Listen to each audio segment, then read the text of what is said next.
And we're back, knocked over my shit, and we're back with the more. I'm almost gonna leave it in there. The Incredible Hopes. I agree. I'm Mark. That's clumsy, but clubs are something.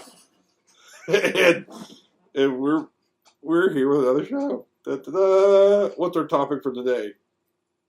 How to not knock things over on my brother's desk. It was a flashlight. Okay, today, Facebook scandal. Such fun. Data sharing and all that. So set up the actual scandal. Encyclopedia Britannica sold them books. Cambridge Cambridge Analytica. Analytica. Cambridge Analytica was some data collection house, and they were hired by one of the campaigns or Russia or some shit to do stuff, right?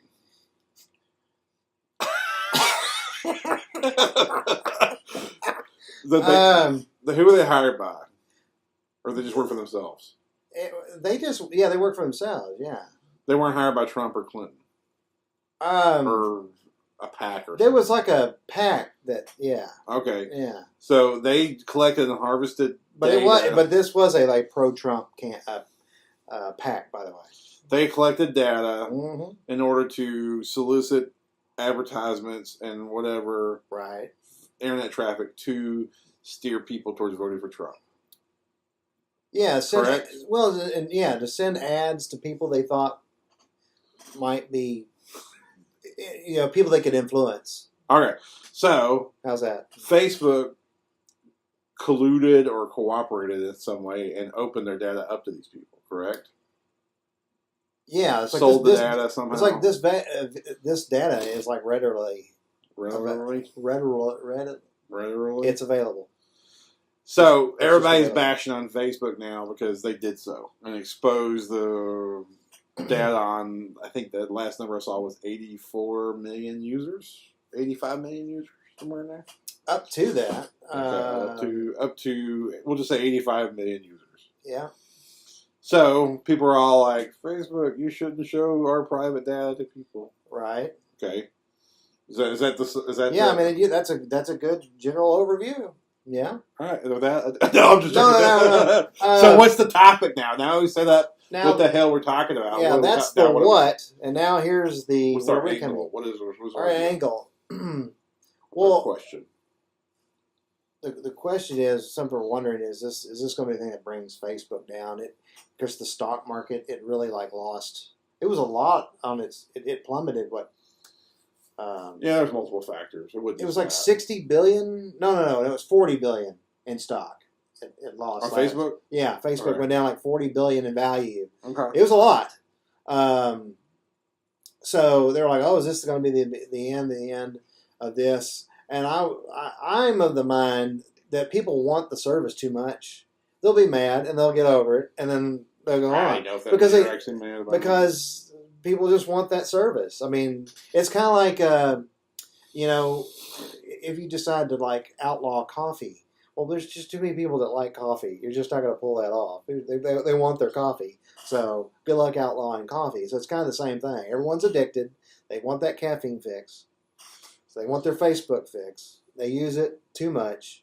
So the real thing that's crazy about it is on record that Obama's campaign used this a similar service, did similar things in 2012.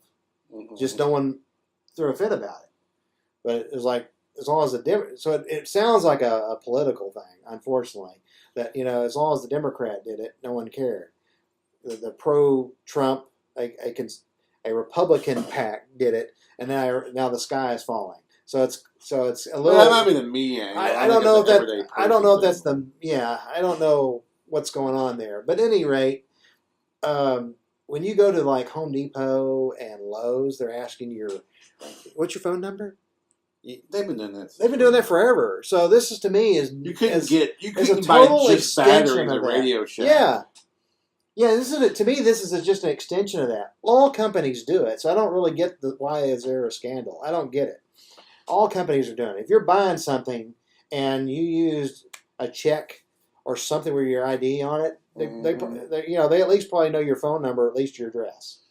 there's so many things at play here. I don't think it's that big a deal. I think it's a cheap gripe by people. Social media. There's a saying I saw recently that says if you're getting something for free, then you're the product. So you don't pay for Facebook. You are the product. You, the user, are the product. Your data is the product. Twitter, you're the product. Instagram, you're the product. Mm-hmm. You generating pictures and everybody, all your friends and people you don't know, seeing them and then hashtagging those pictures, are sharing your data to other people. You're the product. Marketers have forever fought to make sure their marketing dollars go to the right spot. There's another old saying that says, half my marketing dollars go down the toilet. I just don't know which half. Well, with data collection, you can reduce the amount of what you believe is going down the toilet and actually reach people. Political campaigns have been using magazine subscription data and survey data and everything else. So I have no problem with either party using data to their advantage. Well, yeah. Because, I mean, that's just part of it. That's just kind of the nature of the business, right? I really don't have a problem with Facebook selling the data because, I mean, I volunteered to generate the data. I profit from the data.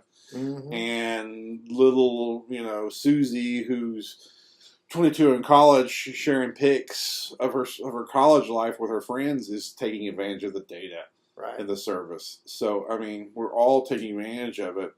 We're all...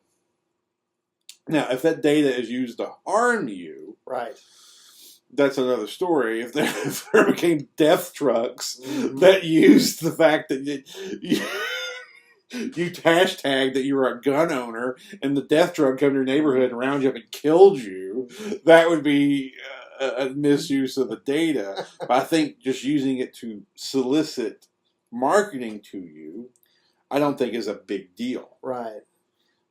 This to me is not really, there's no problem here. The Target scandal from 2013, 2012, that was a problem because it was actual people's accounts and there was their credit card information. So then it's like, hey, now you can have someone with stolen ID, identity theft, and then purchasing stuff that it's not sanctioned by you. That's a problem. Someone who is just sending you leaflets in the mail, it's annoying, but that's if they want to waste their money and print the flyer and send it to your address, you're just throwing it away or putting it in a shredder. So really no harm is really done there. But when you're like the Target thing, that's harming people. When someone is like, hey, I spent $800 in clothes and jewelry at Target, that's hacked. That's what happened. If you're hacked and your checking account is hacked, that's like a credit different card thing. Is hacked, that's a different thing. But they're carrying on like this Facebook thing is like even worse what happened to Target, and it's not. If the Target thing was a breach of security, if a North Korean hacker hacks Facebook to get the data without paying for it, that's theft. Right. And that's wrong. Yeah. But if Facebook owns the data it harvests and sells that data to someone else, I don't have an issue with it. And all these people that get on their high horse are like, yeah, but it's our privacy. And, what about your privacy? Well, then don't get on social media and don't volunteer to be a product. Right.